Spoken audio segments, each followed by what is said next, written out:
G'day, g'day YouTube, this is NecroarcanistXIII. And this is Bandit1569, bringing you the next episode in Book 1 of the NecroarcanistXIII Chronicles Hell's Crusade. Bandit's here today to help me jump back into the audiobooks after this ridiculous hiatus. I've had a lot of shit going on in the last few months that have left me with no time to work on the series. And I'm not fucking looking forward to rip my throat out all in one go, so I've enlisted Bandit to take some of the load for me so I can get back into the rhythm. Besides, since he's uploading these on his channel and he's a main character in the Crusade, might as well give him some opportunity to take part. If you have not yet listened to chapters 1 to 19, then do so to avoid spoilers.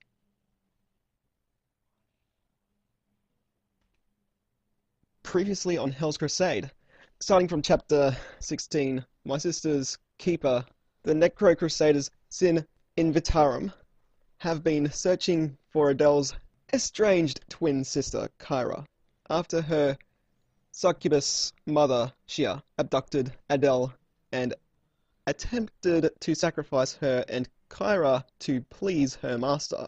I think I should speed your dialogue up. After Shia's fiery defeat at the hands of her half-brother, the archdemon Spirin, it is revealed that Kyra's soul had been separated from her body and hidden away in a cave underneath Mount Owen. After crashing the airship Ragnarok due to mechanical failure, those left moderately uninjured entered the cave system and were subsequently attacked by a monstrous creature made of scientific test subjects amalgamated into a horrific cannibalistic entity. In the process of fleeing the seemingly indestructible evil, Dante got lost and is separated from the others, and Adele was injured when the monster took a bite out of her leg, and the wound instantly became septic due to the beast's toxic saliva. As Dante fled the monster, he walked through a dimensional gateway into a town called Rothraven, which is overrun by a demonic curse that warped the inhabitants into monsters. A pocket of resistance known as the Cult of Malthazar sacrifices kidnapped victims taken from around the globe to keep the evil at bay. But a lack of victims means that the curse is slowly taking over. During explorations of the town, Dante reads diary entries left behind at the local church that mention a cursed girl that magically appears at random. Believing the girl to be Kyra, Dante's search for her takes him to the hospital, where he met a sacrificial victim who informs him of the full details of the curse. The town was corrupted by the girl's anger, for her soulless body is kept within a secret catacomb, reachable only by completing several cross-dimensional puzzles. And the only person who can survive this is, quote, unholy angel who has fallen from grace, but lives the life to Redeemer, unquote, who shall cleanse the town of the curse at the cost of taking it with him. Given that Dante has blackened angel wings, he narcissistically believes himself to be the angel of death, sent by God to save the town. After retrieving a key from the willing sacrifice, as it was somehow hidden within his heart, Dante finds and unlocks a door that supposedly takes him to the girl's room, but he is knocked out, only to wake up in said room. After reading some cryptic riddles, Dante encounters the Cult of Malthazar, who are torturing young girls for sacrificial purposes. After saving the girls, who turn out to be the same girls who survived the destruction of the Young Women's Academy of Silent Hill, a plot by Shia to sacrifice over 1,000 young virgins en masse, including her own 2 daughters. Dante meets up with Vincent, Stan, Raziel, Adele, Luke and Brian, who have found their way into town.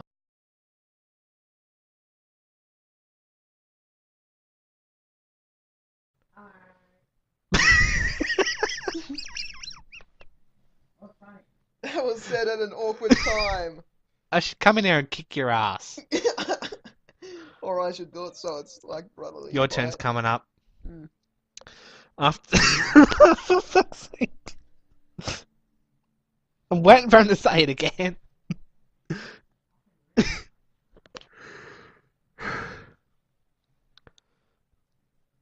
Don't worry, I go through the same thing every single time I come across a joke I forgot I wrote. Mm. After completing a puzzle known as the 21 Sacraments, a sacrifice of 21 living hearts torn from their victims' bodies, Dante and his siblings leave to look for the next gateway to Kyra's tomb, while the others escort the girls to safety.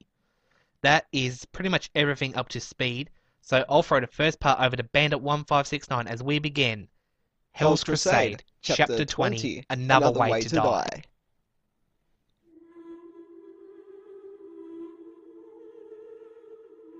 As they ran through the streets of Rothraven, Raziel, Dante, and Adele encountered demonic creatures, the risen dead twisted into horrific forms, running fast and only stopping to slaughter whatever stood directly in their path. The three made it to the cemetery gates. John was waiting outside. "Jesus Christ, Dante!" he asked. "Where the hell were you?" "Trying to break a curse," replied Dante.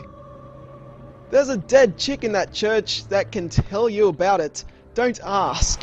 Anyway, what the hell is going on here?"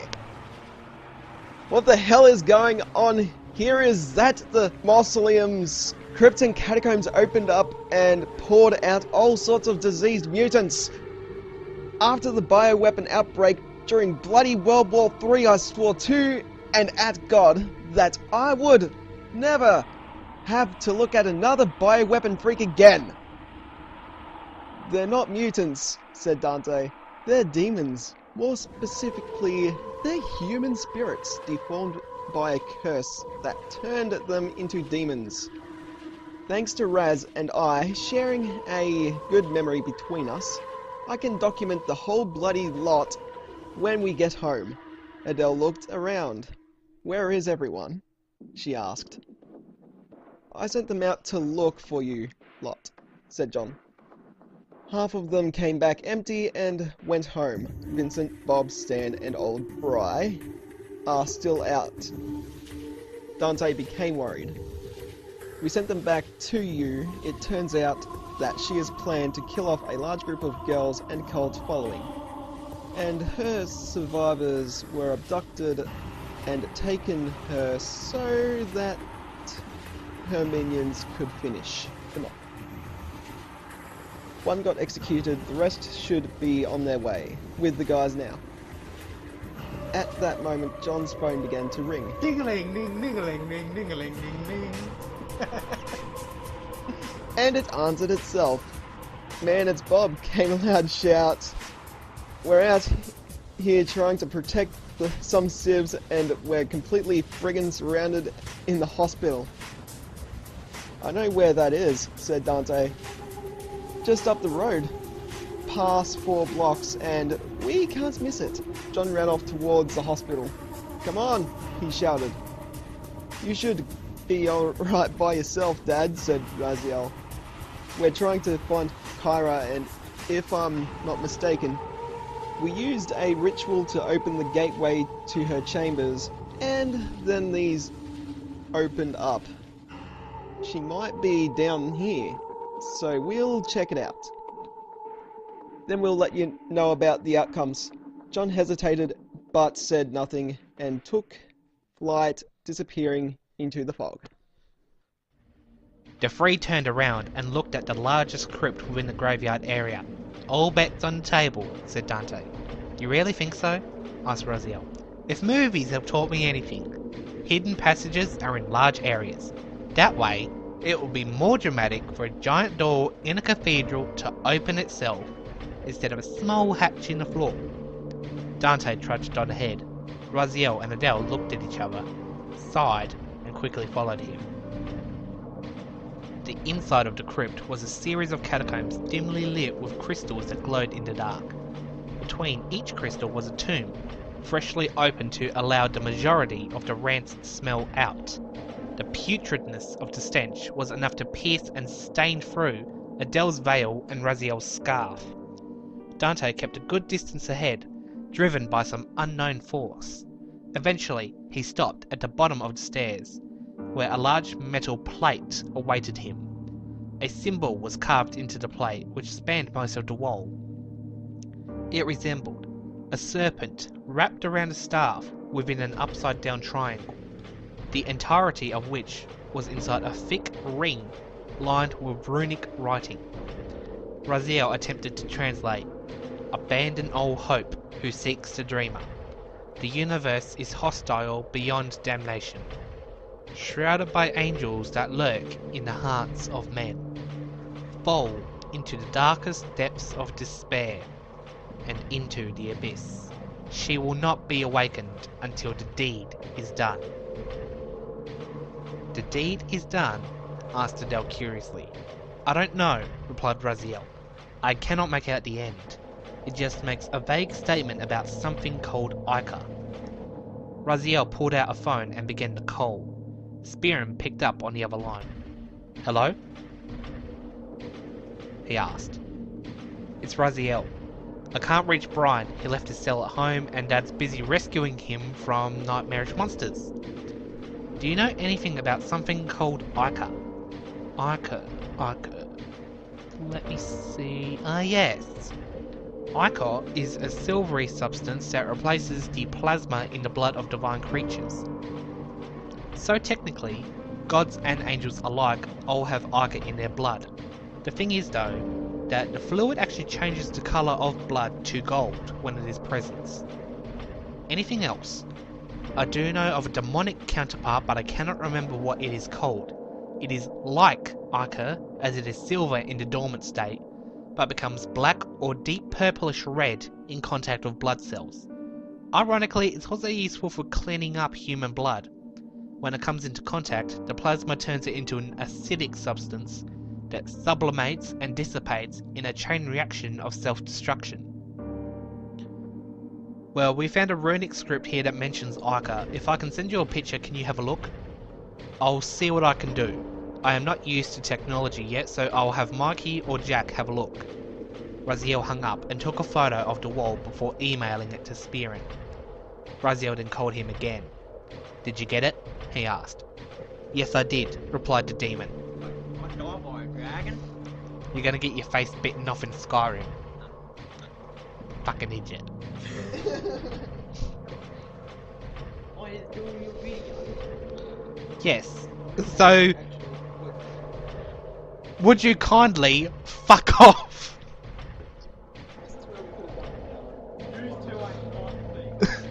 I'm not nice anyway, so fuck off, cunt. Okay, I think they can start that one, yeah. "Yes," replied the demon, "but the writing is too small for me to read. Well, the real thing is rather big, so I had to lean back a little to get the whole thing in shot. Well, Jack's right here. I'll have him magnify the image for me, and I'll call you back when I have an answer for you." Spearman hung up, leaving the trio with nothing to do. Suddenly, John called again. "We need your help out here. The beasts have gone full force. Brian's freaking out badly. I've never seen him this bad! Especially when I dared him to eat that dodgy-looking mushroom. I remember that," said Raziel. "April Fool's joke. He was singing into the chimney for a week when he tried to... then he tried... Fuck, I need to restart that. Yeah, I can just see the video now when I'm editing it. It just froze a splash up on the screen. BANDIT1569 tried to piss his pants. I April... apologise for this. April Fools! He was singing into the chimney for a week. Then he tried to eat the spare car parts thinking it was roast beef. Well, he's about to flip a shit. You have to hurry. Got it?" The three rushed out of the tomb and made their way to the hospital, where John and Brian were busy fighting off a group of mutant ghouls. "About time you got here," shouted Brian. We're having a hard time trying to keep these dickheads off the girls, Stan's trying to keep them at bay with his sangomancy. But I think he's bleeding out. Raziel looked halfway over the battlefield. Stan was pouring his own blood into a giant ritual circle. That kept the monsters from touching the girls who were inside. But at random occasions, one of the monsters broke through, and Stan had to slay it before the girls came to harm.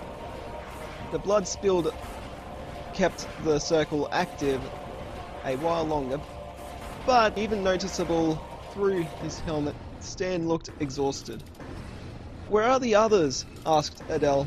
"Forced to run," said Brian. "They got wounded badly, so Jack and Mikey had to get them out using a teleportation device they invented." "Teleportation?" asked Dante. Brian finished off the final creature before stopping to explain. "Well, the way Jack put it was, it creates a gravitational field and alters the flow of time around the user, enabling them to move at a ridiculously fast speed, even enabling them to cross bodies of water so long as they keep moving. Mikey estimated that if the user were to walk in a straight line non-stop, it would take them a whole month to walk a single light year." "Wow." "Yeah, Jack used his satellite relays to find this place and brought the Ragnarok to the edge of a giant hurricane protecting it. The ship can't come in yet. It needs an armor plating upgrade first, and that will take a week to strip all the armor, doubling the thickness and durability, and then weld it back on." "Where are we going to stash the bloody thing?" asked Dante. "It's as big as the whole house, and the garage ain't that big.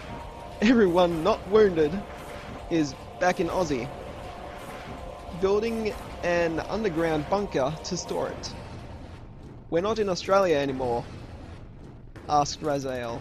"No," replied John. "According to Jack, we're southwest of the USA on an uncharted island." Can I just say, at this point, you kind of talk like Theory.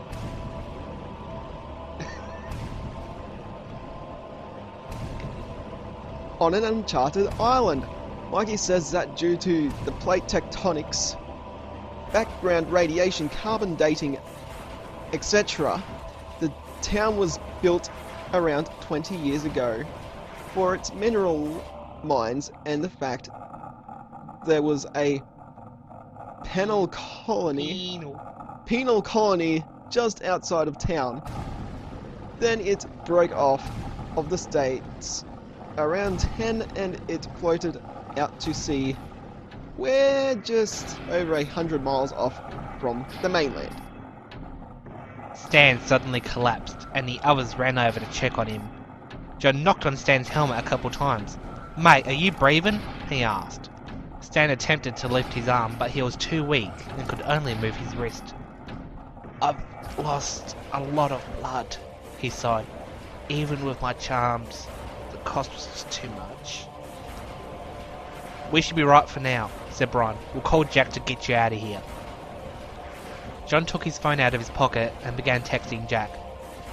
And he suddenly appeared in a blurry streak. "Call for a lift," said Jack cheerily as he picked Stan up by the shoulder. "Damn, that helmet must weigh a ton." "It's about the same as your sword, mate," said Stan. "You either have a strong neck or none at all." A bit of both, apparently. I lost a couple of vertebrae one time when I had to have an operation. Fucking shimmer grew on my throat, and I couldn't really breathe properly. Medical students are clumsy as they are inexperienced. Dante was nearly grossed out. "What did you do with the bones taken out?" "Kept them. Made 2 into the earrings I wear on special occasions, and the third became a ring. The ones that are carved in the skulls." Dante shivered at the thought. "Imagine wearing your own body parts." "You have to wear that fat head of yours," laughed Stan. He started to carry himself a bit better. I actually think I'm right enough to stay back. At that moment, a hideous shriek filled the air. Then again, I'm not up for another wave. Jack nudged Stan. I may not be able to carry you, he said, but if you stay close enough to me, the time field will affect you as well. At that moment, the silhouette of the pyramid-headed creature came into view through the fog, and many smaller creatures came in from behind it. Shit! Cried out Dante. John became paranoid. The girls won't be safe here even with our protection, he said.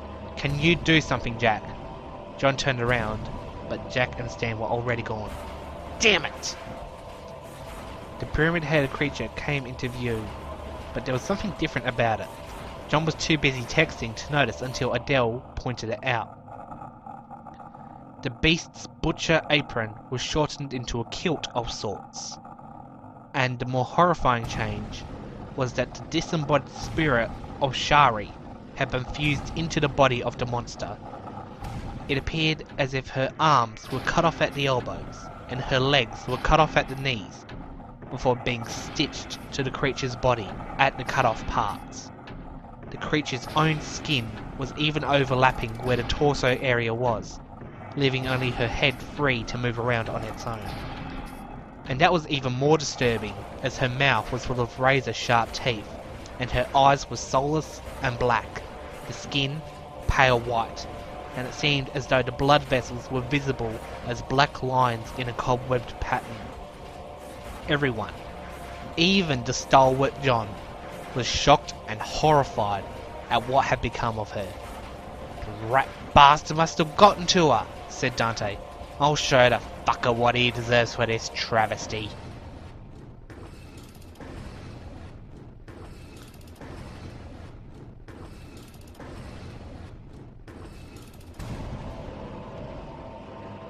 I'll do this next part, then you do my part before you do your other one.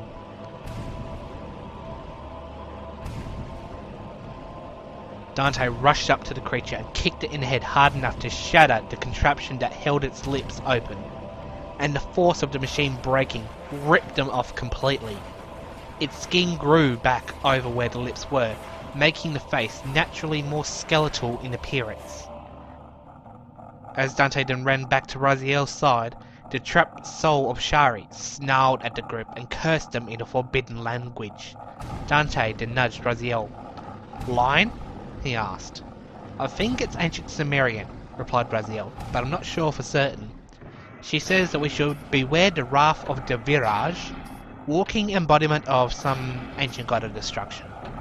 I'm not actually sure how to pronounce his name in our language, as it uses a dialect most humans are now biologically incapable of.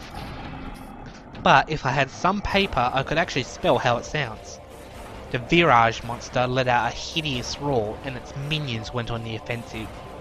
Raziel and Adele attempted to summon their scions, but something prevented the transformation from occurring. Raziel then tried to cast a spell, but nothing happened, and the horde was still advancing. Shit! Said Dante. The thing must be blocking off our magic. John and Brian both tried to cast their spells, but barely anything happened. John managed to fight a small ray of dark lightning, but it was ineffectual against the lesser creatures. So instead, he brandished his scythe. Looks like there's gonna be an all-out brawl, lads, he growled. Lucky for us, and not so lucky for all the fuckers in the pub brawls, this is my dominion. John sheathed his scythe, then stretched out every muscle he had, his bones snapping and crackling like a pack of feral wolves dissecting a carcass. John held his arms out with a death claw-like grip in his hands and rushed forward, tearing into the first enemy in range with his bare hands. Dodging and evading, annihilating and overwhelming, countering and decimating the enemy.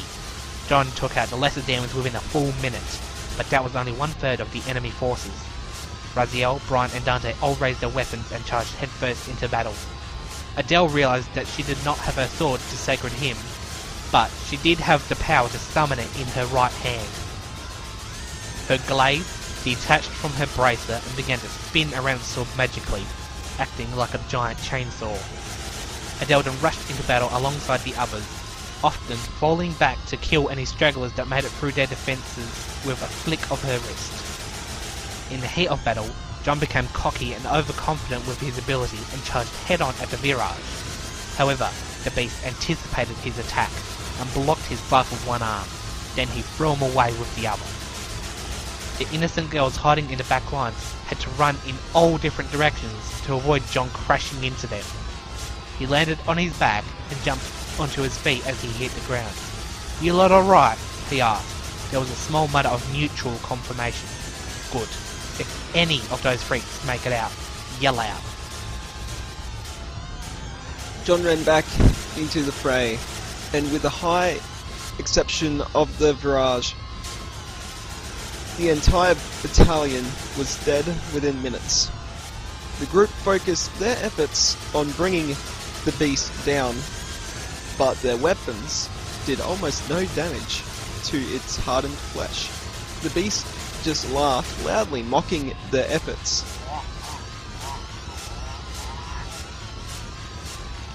Shari's ghost started to cry out black tears. That contaminated the ground, spreading out like a plague. Brian was hit by the poison and fell to the ground in agony. John braved the corruption to aid his cousin and dragged him to safety. Surprisingly, John was unaffected once Brian was out of the demonic field. He quickly recovered. "What the hell was that about?" asked John. "I have no idea," replied Brian. "It's as if the nature of that poison affected my earth-based powers, like a contagious disease that affects plants." Raziel and Dante stepped into the darkening field, and were hardly affected. "I'd say it was El Diablo keeping me and Raz safe," said Dante. The growing poison slowed to a stop. The Virage standing still amongst the field, as if he were waiting for the group to make their move.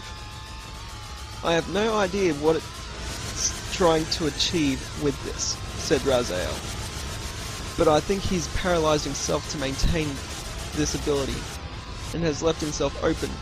Raziel and Dante both charged at the Virage, but the beast parried their dual strike and threw them to the edge of the 30-meter radius of infection. John tried to come up with a battle strategy. "If I knew any better, the son of a bitch is toying with us.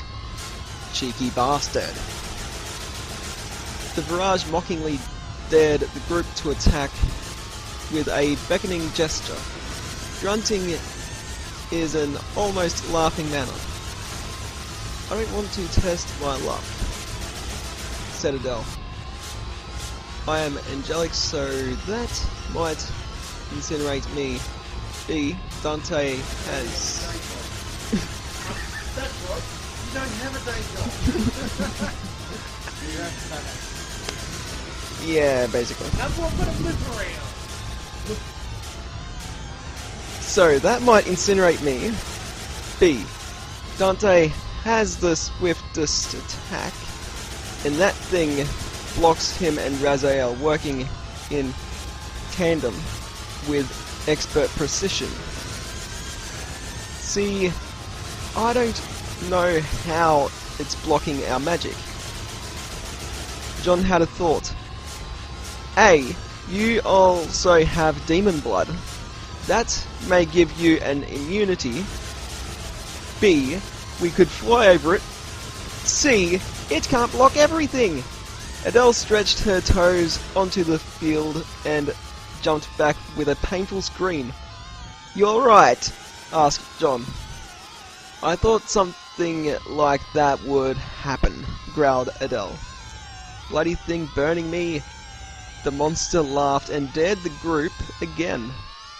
Adele pointed her sword at the beast. "You'll be the one burning when we figure out how." At that moment, red streaks like ionized plasma appeared within the black field. The poison began to bubble and several figures rose out of the pool. The first creature was a skeletal version of Spearin, except the bones were covered with a thin film of translucent skin. The second monster that rose out of the pool was like a short, pregnant, asexual human, with 8 giant mechanical claws coming out of its back.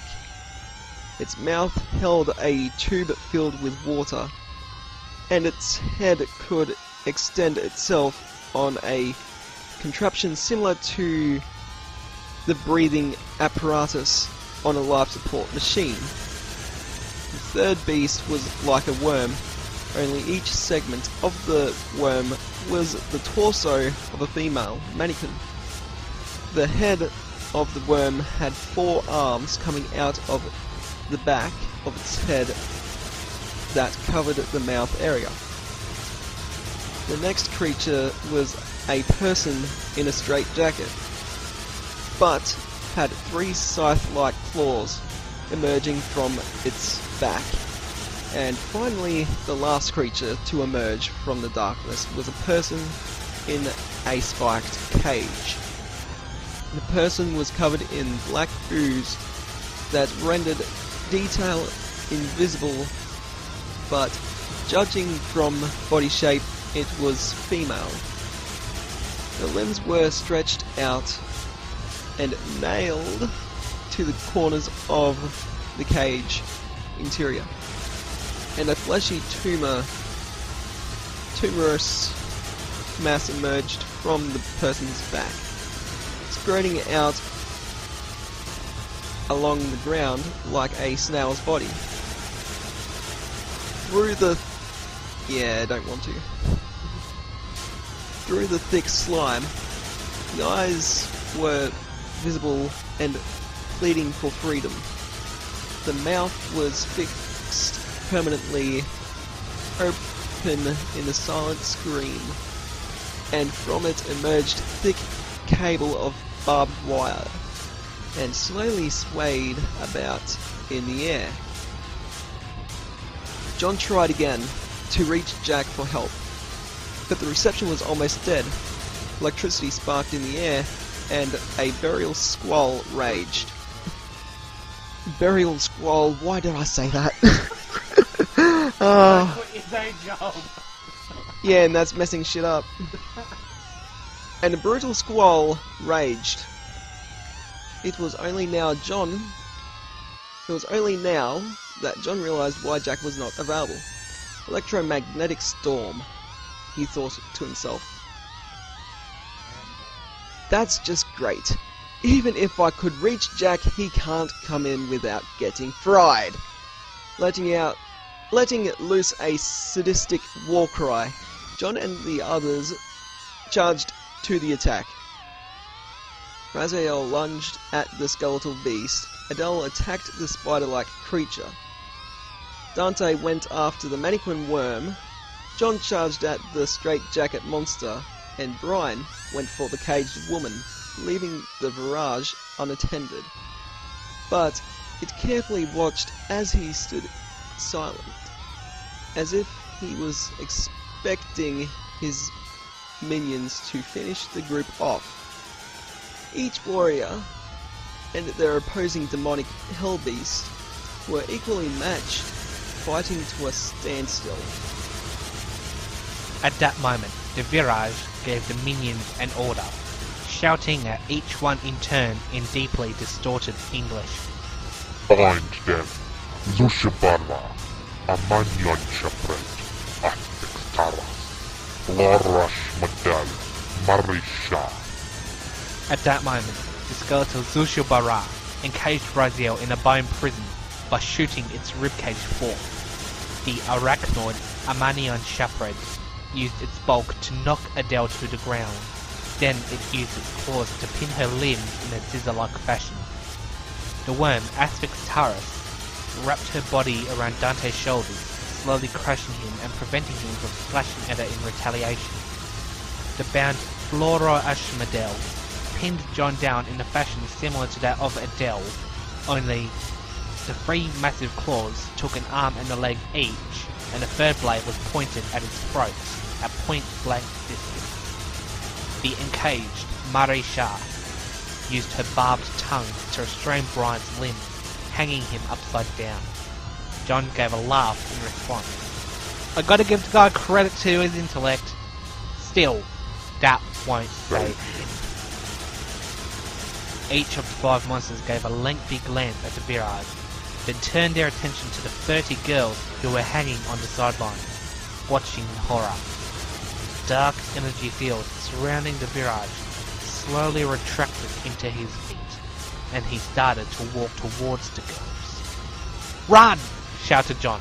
"Get the fuck out of here!" The girls started to flee for their lives, but the Virage was fast, and summoned a cage of rusted iron spikes, with flesh and blood encrusted barbed wire, wrapping around it in a crisscross pattern. "Leave them alone, you bastard!" They escaped their conviction. replied the Virage in a hungry and playful tone. It was their sin that brought them into the hands of Tiamat, Malthazar, and Voltiel. "Voltiel?" growled John. "I'll Voltiel your ass in a fucking minute!" Brian struggled against his bindings. "Just leave them alone!" he screamed. "They're innocents!" Innocence is what I feed on. said the Virage. Innocence, purity, virtue. The goddess Tiamat offered these to me so that I may reverse it and create guilt, defilement, and indulgence as a force that feeds this desolate nightmare, allowing us to grow strong. However, their deaths are not complete, so neither are we. Did she not say so herself? That a virgin soul has great power when its life energies are harnessed. If one gives great power to one of 30, these perfect bodies will serve towards the ultimate plan. The Virage raised its hands into the air, causing the iron spikes to curve inward and the barbed wire to tighten. The warriors were helpless as they heard the girls scream out for help, which was soon replaced by screams of anguish and suffering and cries of misery and torment. The Virage stretched its arms up higher, and a volcano's worth of evil flame exploded from the ground. Entire storms worth of demonic lightning shot down from the sky. Fountains of blood poured out in a deluge of pain. The echoes of the girls begging for the suffering to end tortured the psyche of every human entity within earshot. Raziel, Adele, and Brian all entered seizures as they could no longer handle their minds being torn down like a building under demolition. Unable to retaliate, all they could do was join in on the soul-stripping dirge. Eventually, something inside Brian snapped. "No! I cannot allow this disgraceful holocaust!" Brian's blood boiled, as if it were replaced by pure adrenaline. Down to the last drop, he entered a powerful frenzy, and with his bare hands, he ripped apart the spiked cables that held him hostage, freeing himself. Despite critical injury, the primal instincts that stemmed from the evolutionary internal war to survive the taking over his body, summoning all his power, Brian tore into Mari Shah and tore open the iron bars of her cage, where he proceeds to dig into her chest with his nails and pull out her blackened heart, crushing it into the spikes on her cage.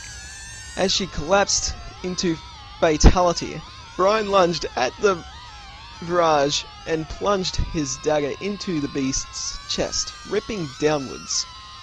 A hidden tablet underneath the skin shattered, and an overwhelming surge filled the rest of the group, who all turned against their captors and executed them without mercy. Viraj flung Brian back, but the latter was not done there. With a swift wave of his hand, Viraj caused the barbed iron cage to collapse. With a gruesome crash, and a sickening requiem of ripping flesh, crushed bones, and a final blood-curdling scream that was cut short. The claws of iron retracted into the ground, while the wiring seemed to sink into the ground, leaving it through whatever stood in its path as it disappeared into the ground. Adele fainted in abhorrence, the dismay at the massacre that beheld her, while Dante promptly vomited on the corpses of the demons around him. John clutched his forehead in self-disappointment, and a sense of failure blended with a migraine. Raziel just dropped his weapon in shock and gasped, unable to look away from the soul-piercing wide-open gaze of the dead girls. Whatever remained of their faces permanently fixed in a state of terror and agony. Still in a fit of rage, Brian clenched his fists tightly, enough that his skin on the back of his fingers was stretched to the point of snapping. As the blood poured from his hands, Brian watched as the Viraj absorbed the souls of the pile of rendered flesh, causing him to tremble with the influx of power. "You utter bastard!" Brian's blood dripping onto the putrefying grass, which started to grow around his body, like ivy crawling up a wall. "You may bring death and decay with every step, but I shall cleanse your corruption to this day." The plant shot up and encased Brian in a cocoon that grew tall. The plant fibers hardened and became wood, forming a tree. As the tree began to grow, stone began to grow within the bark, like cysts forming from disease. The tree was broken into sections encasing a rock, forming a humanoid figure.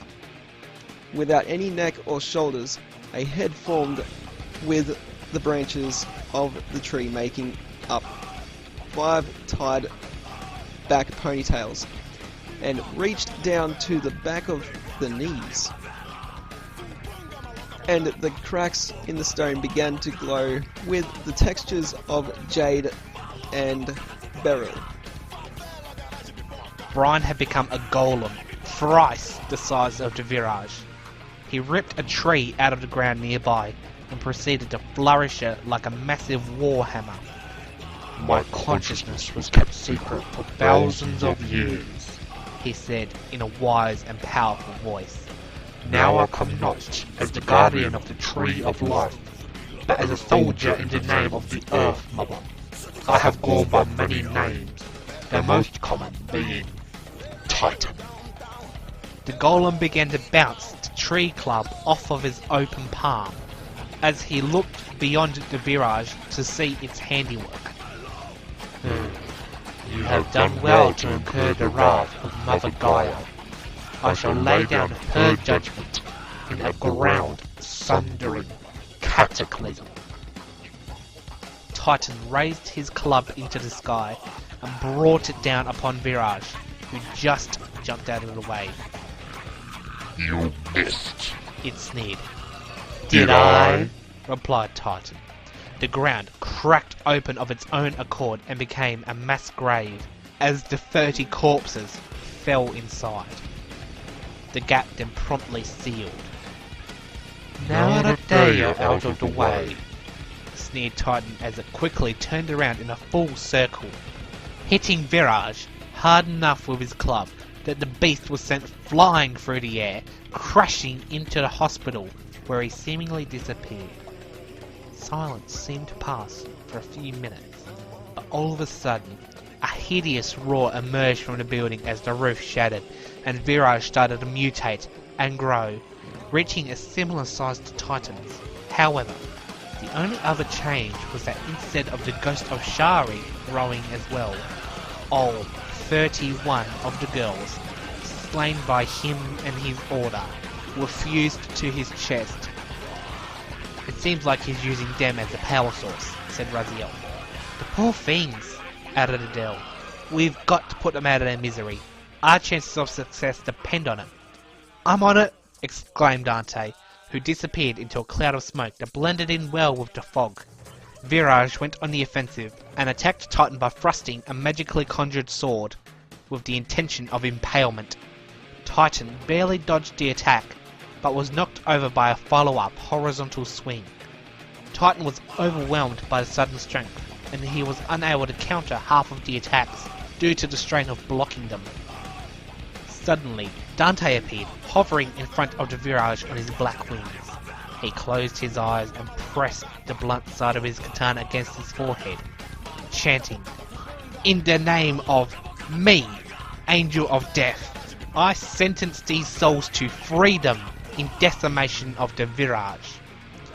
Dante then proceeded with his trademarked blade dance, ripping open the fused bodies with his sword. As each one of the trapped souls perished, their flesh retracted into Viraj's body as if the monster's own flesh replicated the bodies as soul cages, and since it was now destroyed, was no longer needed. Once the cage was absorbed into Viraj, the flesh then exploded back out like a gunshot wound in a burst of white light. A wisp of pure energy shot out and began to orbit around Titan. "I think they're using Bry as an instrument of revenge," shouted John. "They're using the iron power to boost him instead of that walking horror." Once all of the soul cages were destroyed, Dante ran back to safety so that Brian could attack.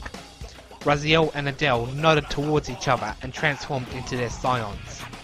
Hecate jumped onto Odion's horse and the pair rode towards Titan. Sleipnir charged up Titan's leg, taking a vertical path up and onto its shoulder. "What are you two doing?" asked the giant. Helping. Replied Odeon. "Seeing as this horse sticks to whatever surface like a spider," added Hecate. "We'll stand on your cudgel and slash at the beast whenever you swing it. Be careful you don't fall off." Odeon tugged onto Sleipnir's reins and the horse galloped down Titan's arm, coming to a stop on the end of the tree club.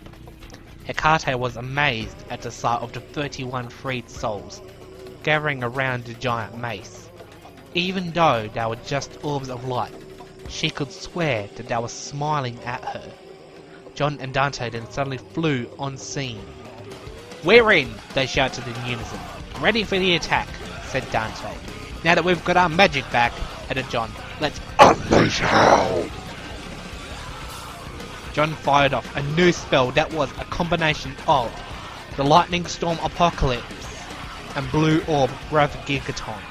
Pointing his scythe at Viraj's chest, John fired a single ray of lightning that shot through Viraj and burned the ground where it impacted. Then, 5 rays of light shot out from the central beam. The rays opened up into the pentagram formation, with a large blue orb growing within the centre. John stopped channeling the beam and began to twirl the scythe in a circle. The star began to spiral in the same manner before it collapsed onto the orb, which detonated in a chain reaction, blowing a massive hole into Viraj's flesh. Hecate then rushed forward and sliced into the Viraj. She then summoned 6 orbs of divine light around the monster that burst into white flames. Next, lightning shot between the orbs, forming a ring, which then lifted up and rotated until it had made a full and 1/6 rotation. Then, the lightning disappeared, allowing the orbs to collide with Virage's head in an explosion, shattering its teeth from the sheer force. Odeon nodded at Dante as if to send a telepathic message. Then, he detached Gungnir from Sleipnir's helmet plating and threw it into the air. Dante jumped up and kicked the spear, sending it crashing into the ground in a meteoric fashion. Dante then descended to the ground with his sword pointed at the ground. Odeon leapt off of Titan's club and slashed at Virage. The timing perfect enough that Odeon and Dante's joint attack left a cross-shaped scar, which Gungnir plummeted directly into like a bullseye. Hecate then flew onto Sleipnir's back, and Odeon rode a safe distance away before turning back into Raziel. Adele reappeared as well and stood with John and Dante in anticipation. Titan then brought on the finisher. He raised his club into the air and thrust it down into the ground. The land shattered like glass, many pieces thrown into the air, including the piece of ground that Virage was standing on. The ground below opened up into hell itself, and great fissures of magma shot out, scorching the earth. Titan then jumped up and slammed flying debris with the club, sending it down into the still opening earthquake. Titan jumped after the beast, and disappeared as the ground closed up. After a few minutes, Brian crawled out of the ground like a zombie. The groaning he made while he clambered through the dirt was all the more convincing. "You earned your colours today," said John, as he helped Brian up before giving a secret handshake that involved the pair high-fiving sideways with the palms and the backs of their hands before grabbing onto each other's hand and barging into each other's shoulders. Much of the confusion to everyone else. "What the hell was that?" asked Dante. John and Brian were equally confused, but Brian noticed, "You have never lived in Hood, have you, boy?" John and Brian repeated the gesture, only without the shoulder barge. "Down in the row," said John, we always offered this handshake as a congratulatory statement." Raziel just shook his head. 1 minute, a brilliant military tactician. The other, a laid-back street hoodlum. It's funny to watch a split personality in action. John immediately calmed down and turned to Raziel. "It is funny. I've had to watch it in action for about 19 years. The storms overhead began to fade away, and Jack immediately appeared on the scene. "Just got your message. Let's get the girls out?" Jack looked around nervously. Where are they?" "Dumbass," replied Dante. "That was over an hour ago. The friggin' hordes already got to them." Jack became rather somber in this tone. "Damn, that's rough. Don't give me the details. I just want out of here now." John pointed his right finger and thumb at Jack and pretend gun making click noise with his teeth. "Good point. Don't want to be in this godforsaken place anymore." "I agree," said Jack. "I don't know what the hell is going on, but it feels like I'm starting to lose my freaking mind here." As everybody went to leave, Dante hesitated. Raziel stopped mid-stride and faced his brother. "What's holding you?" Dante stabbed his katana into the ground. "We can't just leave yet. We still got a mission to complete." Adele overheard and stopped as well. You're right. We can't just abandon everything right here. Everyone else just shrugged and continued walking. If you want to keep running around in this fog and go on with the search, said John, as he disappeared into the mist, raising the Armageddon scythe far above his head. I've had it up to here with fucktard demons and innocent people being slaughtered just for said demon's pleasure. If you need me, I'll be with my beer stash and trying to drown this memory of today's events. The group's voices faded away, leaving Raziel, Dante, and Adele behind. Raziel walked over to Dante and nudged him in the shoulder. What's your plan then, Slim Shady? Dante went to have a thought, but forgot what his plan was. A few minutes passed, but without any noise, except for a slow gale eerily echoing through the town. Got it? Dante jumped up and ripped Raziel's phone out of his pocket. Spherin said he'd look into what weird symbol we found earlier. I'll text him and see if he'd found anything while we got back to the graveyard. Raziel snatched his phone back off of Dante and began to text Spherin instead. That's not a bad idea though, I dare say. That is your smartest comment this month. You'd be surprised as how much I've used my brain just to stay alive in this goddamn place. What you're saying is, never mind, let's just get going.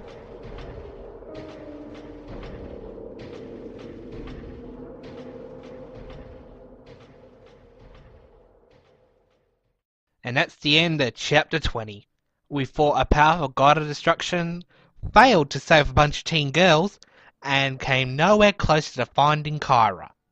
Fan-fucking-tastic. Fan-fucking-tastic. Fan-fucking-tastic.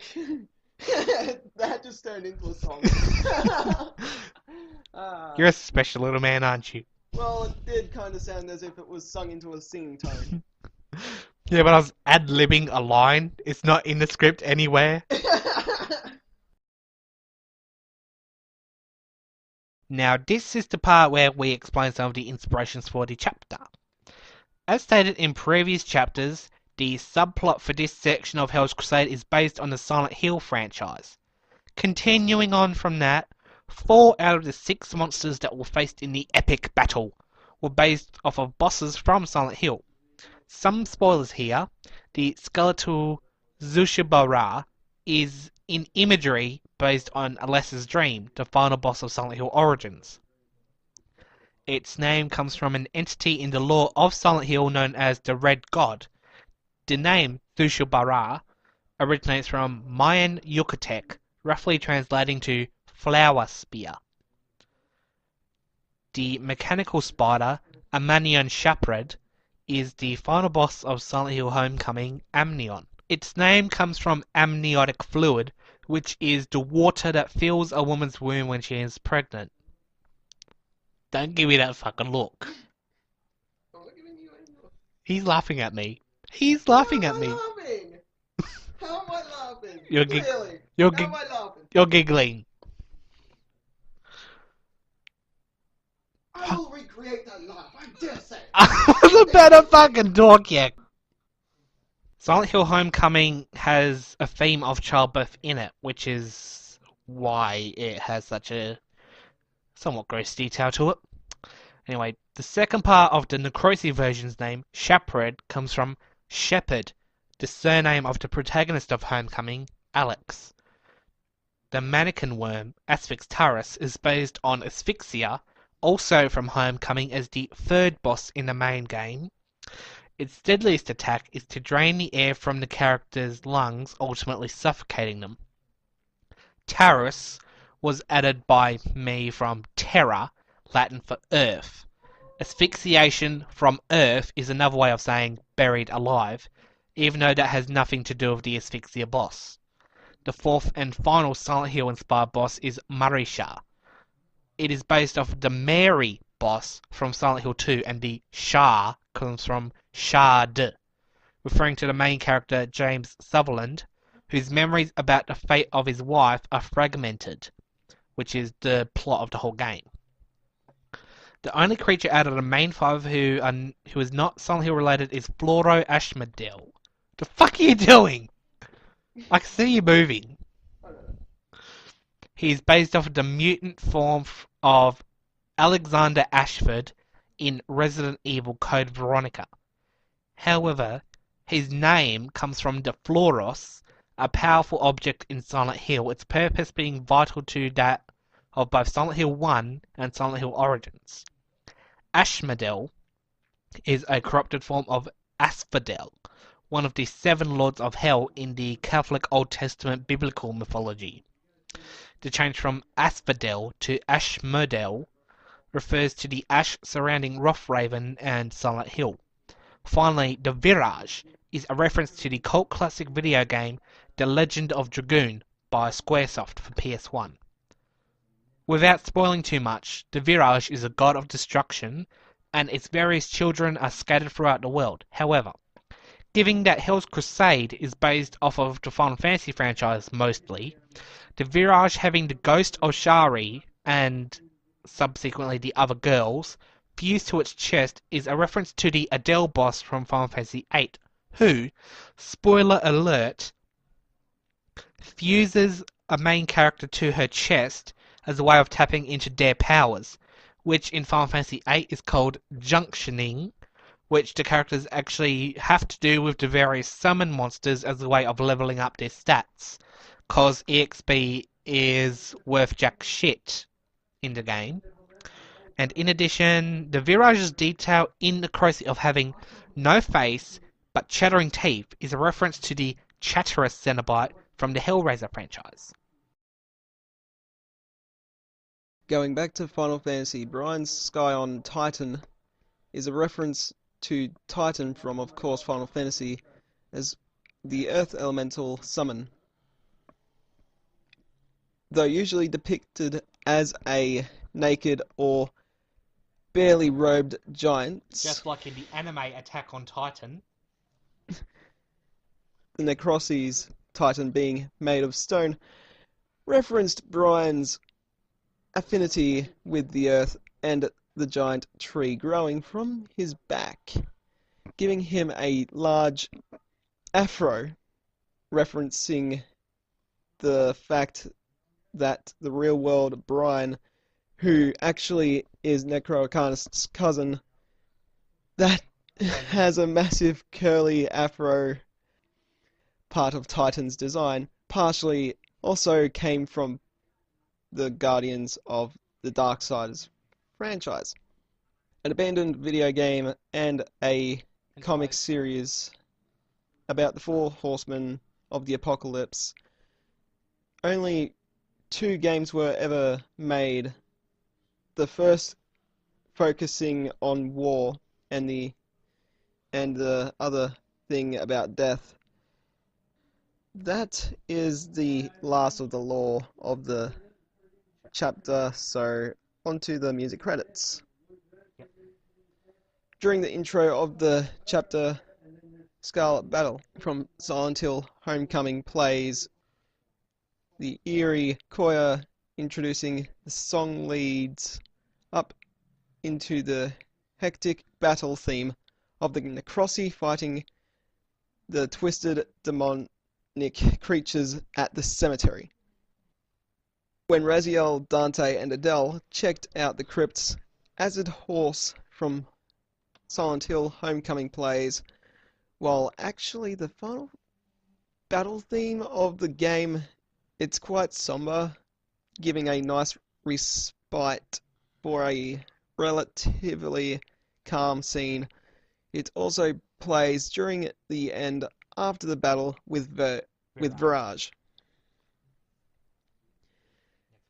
When the trio go to help the others fight the demon hordes, Until the Stars Go Out of Silent Hill 4 plays. No particular reason. This just rhythmic and intimidating while subtle. Also the final boss theme of the game. When the Virage appears, My Heaven from Silent Hill 1 plays. The final boss theme of the game suits the insanity of the God of Destruction. Fuck's sakes, I'm using a lot of final boss themes today, aren't I? Indeed you are. Well, I'm not using a lot of final boss themes today. No. Well, You're using... NecroarcanistXIII here is using a lot of final boss themes today. Whereas you're just listening to Cradle of Filth on Discord. It was actually on Spotify. Whatever. You, get the fuck away before I punch you in the balls. Yeah, I was trying to signal him to shush, stop, whatever. Run away. That's a lot of writing. Indeed it is, and do you expect us to read all this? I can write all that because I'm fucking smart, Daniel. I actually contacted Brian about 2 months ago asking what song he would like to be for his theme song, as I was considering King of the Wood, The king of the woods stands staunchest guard on the golden ground. and Forest Whispers by Name. The voice beckons with a nocturnal call. To pull me closer with the baying of wolves. When the bindings of Christ are down follow with scorn in a dank odoriferous Both by Cradle of Filth, Voodoo by Godsmack,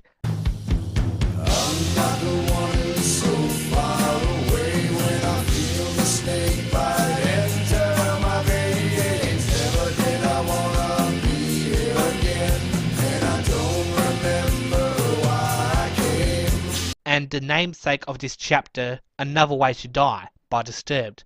The lyrics of the song in particular are about the greed of corporate America ruining the planet, and the music video for the song is equally powerful. The reason why I named the chapter after this song is because of the corruption of Rothraven by the curse, a massive disaster caused by the very few or the one. Now that'll be all for now. Be sure to check out Wisteria, a Minecraft server that Bandit1569 is a chat moderator for. And be sure to keep an eye out, as Bandit and I are planning on starting a playthrough of Borderlands, similar to DMC Devil May Cry, which we uploaded last year. And I'll have a few lesser projects coming up within a matter of weeks, including the 8-bit stop-motion boss battle for the Virage. And next time on Hell's Crusade. You're gonna Okay, I'm gonna have to start this. So back to line 1. Get the fuck away from us while we're recording. That did not hurt. Michael, your brother's a cunt! Don't be a sadistic little bastard. Put the bat down. Go play the game. No, we are not fun. Fuck off, Daniel. Please don't pester us.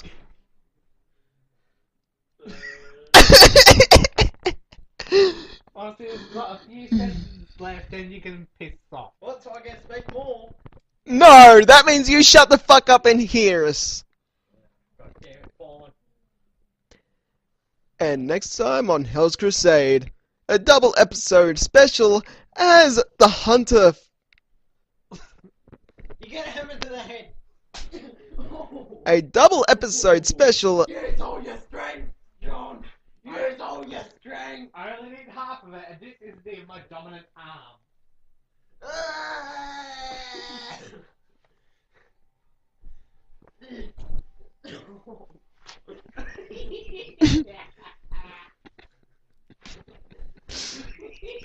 You better run. Whoa, I can feel that. This is why you don't fuck with somebody who's 150 kilos. A double episode special as the hunt for Kyra continues. The twisted psychological horror gets worse, and what puzzles awaits. the Necroarcanist. Find out next time This is with NecroarcanistXIII and Bandit1569. signing off. Stay classy. And peace out.